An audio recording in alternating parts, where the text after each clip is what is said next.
वो ठीक नहीं है और यूनाइटेड होना चाहिए जितने एससी वर्ग के एसटी वर्ग के लोग हैं। देखिए, मैंने जिस दिन ये ऑर्डर आया था उसी दिन अपना पक्ष रख दिया था।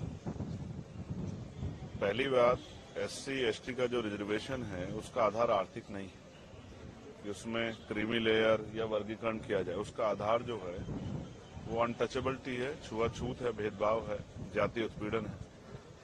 तो सर्वोच्च न्यायालय को हमारी फिक्र, ये बहुत अच्छी बात है, लेकिन सर्वोच्च न्यायालय को सबसे पहले उन्हीं के ऑर्डर के अकॉर्डिंग जातिगत जनगणना करानी पड़ेगी। फिर उसके आंकड़े जुटाने पड़ेंगे, उसके आर्थिक आंकड़े भी जो है जारी करने पड़ेंगे, तभी वो सब चीजें कर सकती है। तो उनको करना पहले ही चाहिए। अगर वो दलित वर्गों के इतनी हितैषी हैं तो उनको सब सारा बैकलॉग भरवाना चाहिए और जातिगत जनगणना के ऑर्डर सरकार को देने चाहिए। अगर एससी एसटी एकजुट रहेगा तभी अपनी लड़ाई लड़ पाएगा। हम तो लंबे समय से अभी जो है एसजीपीजी जो है वहां लखनऊ में और इलाहाबाद जो है यूनिवर्सिटी में जिस तरह से एनएफएस करके हमारे लोगों को निकाला गया, ये स्पष्ट है उन एनएफएस को भरवाने के लिए सरकार ने क्या किया है, उन एनएफएस को भरवाने के लिए सुप्रीम कोर्ट ने क्या किया है, तो वो कुछ नहीं किया है। हाँ, हमेशा कोशिश ये की गई है कि इनके जो लड़ने वाले लोग हैं उनकी ताकत कम किया जाए। अब एससी एसटी बटने वाले नहीं, आप ही देख लो इस फैसले का कितना समर्थन, कितना विरोध हो रहा है, तमाम लोगों में इसका विरोध है। तो हम स्पष्ट है कि हम अपने लोगों को बटने देंगे और हमें अपने लोगों की चिंता है। इसलिए हमने स्वतः जो है 1.5 साल पहले मांग की थी कि जिन जातियों को अवसर नहीं मिला है उनको उनका आरक्षण बढ़ा के 15% शेड्यूल कास्ट को मिलता है और 5% बढ़ा के उन बाकी जातियों को आरक्षण देने की व्यवस्था सरकार करे। ये 1.5 साल पहले हमने लखनऊ पीसी करके कहा था और दिल्ली में भी।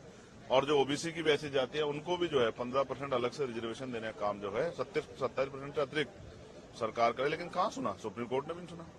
तो जब आप ईडब्ल्यूएस 10% दे सकते हो तो आप जो है 5% शेड्यूल कास्ट के लोगों को बढ़ा क्यों दे सकते?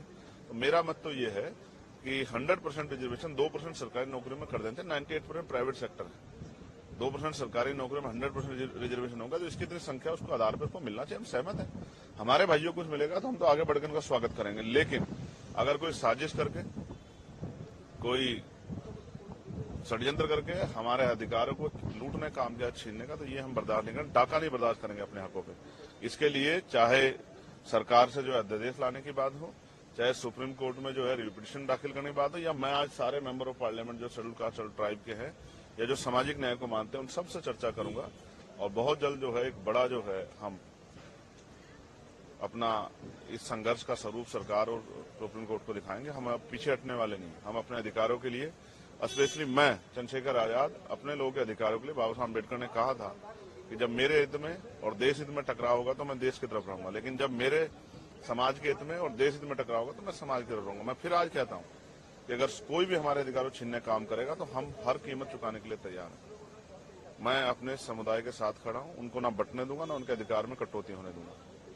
उनके लिए खड़ा हूं, उनके लिए था, उनके लिए हूं और उन्हीं के लिए हम लोग राजनीति कर रहे हैं। धन्यवाद। वक्फ बोर्ड में एक बात आ रही है, वक्फ बोर्ड के वक्फ एक्ट की चेंजेस होने वाले हैं, उसमें कुछ अमेंडमेंट बदलने वाले हैं जिससे प्रॉपर्टीज का मुसलमानों की कितनी हितैषी है केंद्र और यूपी की सरकार और तमाम सरकारें बीजेपी की, इसकी से छिपावा नहीं। मैं फिर कह रहा हूं, आपका मकसद जो है इन वर्गों को कमजोर करना हो सकता है, ताकतवर करना नहीं हो सकता। कभी हम अच्छी तरह जानते हैं।